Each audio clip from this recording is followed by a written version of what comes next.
Hello, everyone. This is the 13th class for social psychological perspectives on health. In this class, I will talk about chapter 15, Unlocking the Social Cure, Group for Health.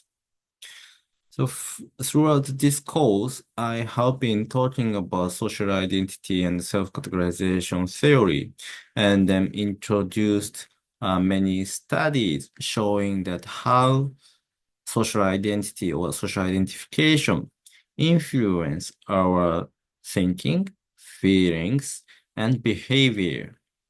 And I talked about how belonging to groups or having strong identification with a group help change their thoughts and that's their feeling and maybe their behavior so that in order for them to improve their well-being. But these uh you know studies are more like scientific studies in a sense. And in this chapter, we would like to focus more on how the knowledge of social identity approach can be used in in order to help people who are in need. So from science to practice, social connectedness in general and group connectedness in particular is important for our healthy life.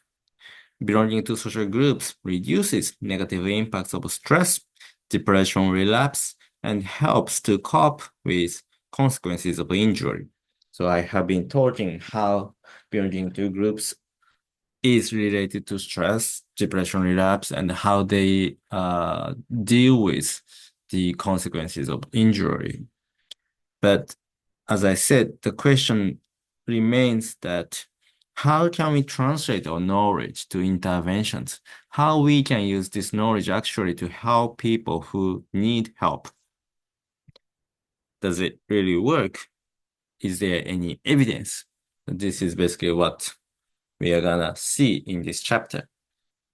Current strategies to manage social disconnection. Group interventions targeting isolation are more effective among older people than one-on-one interventions. So I think I have mentioned a few times that there are psychotherapy that is usually done in one-on-one sessions, so just basically between therapist and client or patient. And then sometimes these psychotherapies are done in a group setting, but they do so just because group intervention is usually more cost effective. So basically in one-on-one session, you have one therapist and one patient, but in a group intervention, you will have one therapist and then maybe 5 or even 10 patients. So, the money and cost patients have to cover can be divided by the number of patients in the group. But, uh, well, I hope this is already clear to you, but the social identity approach argues that group intervention is better not just because of cost effectiveness, but because it provides group identification. And the interventions targeting social skills training, or providing opportunities for social interaction were not effective in reducing loneliness. So, interpersonal therapies try to provide social skills, uh, try to provide patients with social skills, and so that patients can use those social skills in their real lives. But they tend to be not effective. And then I guess this is also kind of clear to you already, but these social skills training is not effective because social skills can be developed in a situation where people feel that they share membership with others. They share group membership with others. So if social skills are trained in like individual context or with strangers who they do not share social identity, then such training would be more like would not be very practical. That's not something they can use. That's not the knowledge they can use in their real lives. So three key factors that make group intervention effective. So first one, groups work as a place for communication and contact among those who have similar problems and goals. Two, a place for developing and testing social skills. Groups provide supportive social environment, and this course or the textbook argues that social identification is a necessary condition for groups to provide these factors. So yes, belonging to groups is beneficial for people, for individuals, but such benefits would be only effective if they actually identify with a group. The status of belonging to a group is not equal to identifying with a group. So not just belonging to a group, but people need to identify with the group in order to receive or utilize resources of the group. And if they identify with a group, they are more likely to see others similar to themselves. Group identification help people to perceive similarity between themselves and others. And as I said, social identification helps people to use social skills in a real life setting. And also, if they identify with a group, they would feel more safe to try new social skills that they are learning. And then if they identify with a group, then they are more likely to provide support to others. And then they are more likely to perceive support receiving from others as more positive. Okay. So, just coming to a group intervention is not enough. Groups need to be something that they can identify with. So here is some evidence showing the group intervention, the effectiveness of group intervention. So that's what this study was done by Hazram and I guess her colleagues. By the way, you might have noticed that several studies have two Hazrams in the authors, and they are big married couple.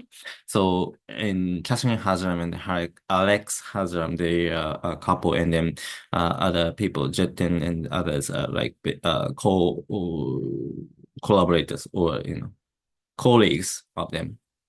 So this paper is the title of the paper is the social treatment, the benefits of group interventions in residential care settings. So they studied with people in residential care, like care home, and then they examined whether reminiscence helps people to maintain memory performance and whether the effectiveness of reminiscence is better in group setting or individual setting. Reminiscence involves the sharing of past memories and experiences, usually with the aid of objects, photographs, music, or other tangible materials. So basically, like maybe people over 70 or 80 years old, they use some objects that maybe felt nostalgic to them. That's something that they used to use when they were young, or maybe they could bring photographs that are taken when they were young. Okay? And then using those objects, they can remember and talk about their past memories. And in this study, people were randomly divided into three groups. The first one is group reminiscence. So basically, they shown several uh, objects, and a group of people try to talk about something that they can remember from the objects. And individual reminiscence condition, this is like a one-on-one intervention. So between therapist and people at the residential care, that care home, will talk about their old memories using some object. Okay. And the third one is control group. So basically, they do not try to remember anything, but instead they would play Skittles. Skittles is something like a bowling game, but they do it on the table. So as you can see in this picture, yeah. So they have pins on the table, and they have this green ball, and they just throw it or roll it on the table, and then they hit and count how many pins they can fall, you know.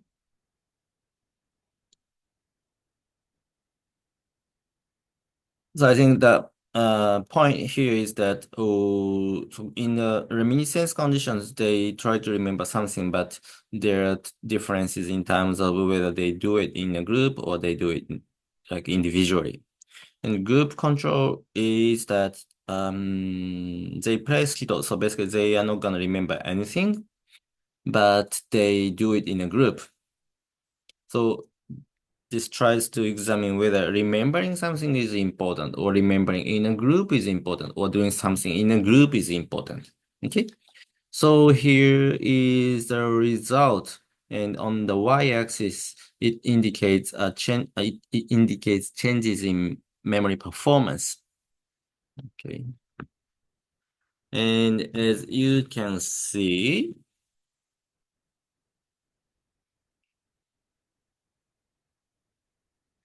if they involved with group reminiscence, their memory performance was higher than when they involved with individual reminiscence. And group reminiscence condition was also higher than group control condition. So this indicates that, well, first of all, in order to give effects on memory performance, it needs to involve something, remembering something. Okay? And not just remembering something, but it would be more effective if people involve with remembering together with someone, remembering something together with someone. Okay? So basically, the difference between group reminiscence and group control indicates that they need to use their memory so that their memory performance would improve. And the difference between group reminiscence and individual reminiscence indicates that remembering itself is not enough to affect the memory performance, but remembering something in a group produces a real effect on memory performance. And the difference between group reminiscence and individual reminiscence, with the reason for the difference between group reminiscence and individual reference was expressed eloquently by one of the residents, who stated after the intervention that taking part made me think I ought to concentrate more on what other people say. So in individual reminiscence condition, they do not need to listen to others. They basically need to only remember what kind of memories could be brought out by objects. But in group reminiscence condition, they need not only to remember their past memories, but also they need to focus on listening to what others are saying. And probably by listening to what others are saying, their memories were also stimulated. And then the stories told by others help them to remember other stories that maybe objects themselves did not induce. Okay. And next figure indicates how their well-being changed after the intervention.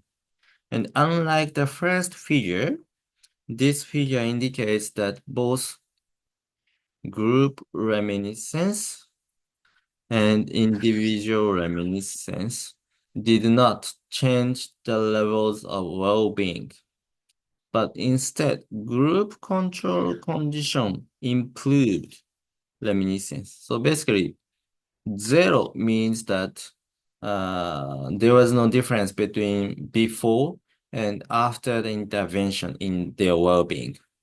Okay, so they basically subtract the well-being after intervention from sorry, they subtract well-being before the intervention from after well-being after intervention. Okay, so if their well-being is higher after the intervention than before, then the score of well-being will be positive. Okay. And unlike changes in memory performance, group reminiscence there was no difference between group reminiscence and individual reminiscence, but instead group control increased well-being. Uh, okay. And then this is because, when people try to remember past memories, they may remember not only positive but also negative memories.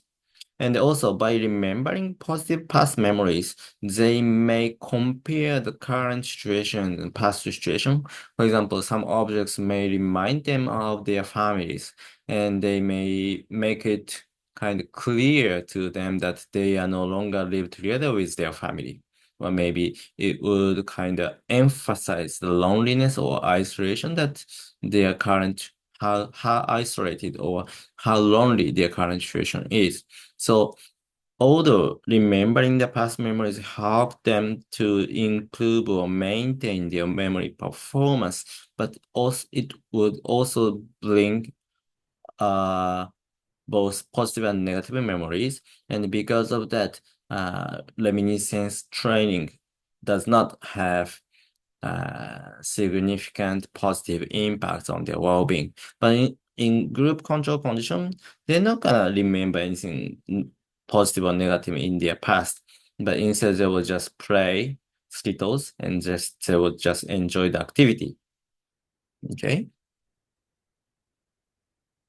So that, and then maybe, if they play Skittles in individual condition, then they would not enjoy the activity as much as they would do in group control. So, group playing something in group is important. And then maybe because of that, group control condition improved the well-being. Okay.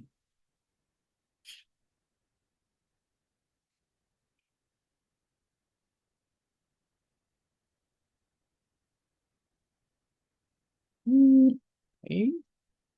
And the last figure on the y-axis, it indicates changes in identification. And a sample item is I am very different from others here. And well, the sample item is kind of confusing, but anyway, it indicates how their identification has changed from before to after the intervention. And again, zero indicates that their identification didn't change. And interestingly, individual reminiscence condition actually decreased the identification with others. Okay. So I think what this kind of indicates is that group activities help them to maintain their group identification, while some activities that is designed to help their memory could actually reduce their well-being, I mean, identification. And in long run, such reduced identification may negatively impact their well-being. Okay.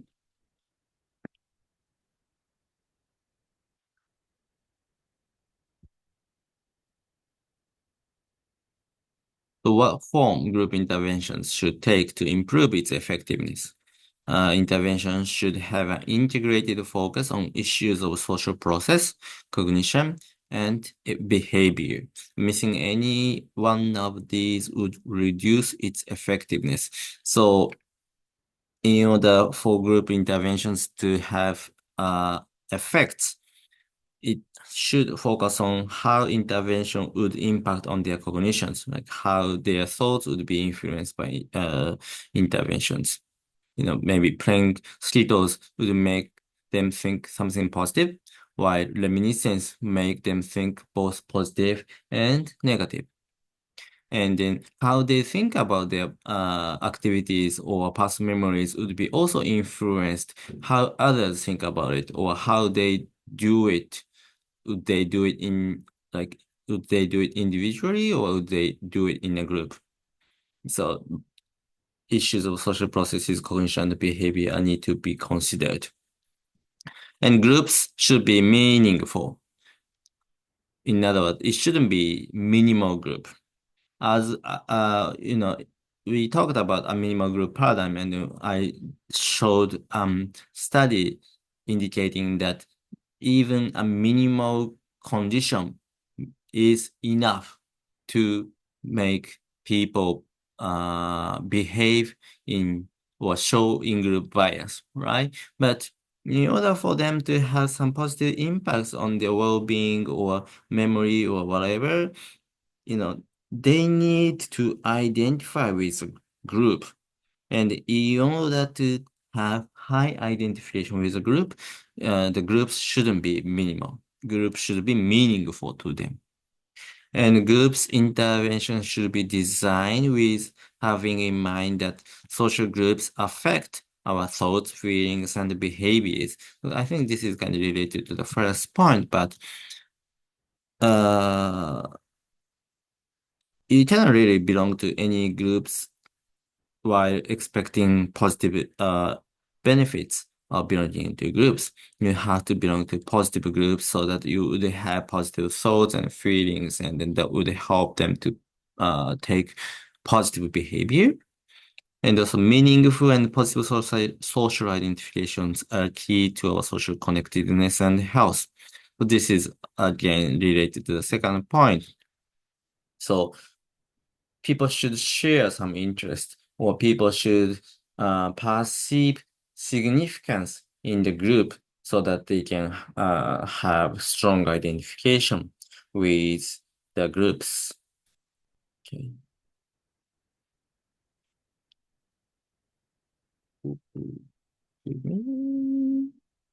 The social identity approach to managing social disconnections, origin and theoretical underpinnings of groups for health. Well, I think this is a good point to just stop, and then I will continue the rest of the chapter in the second video. Okay.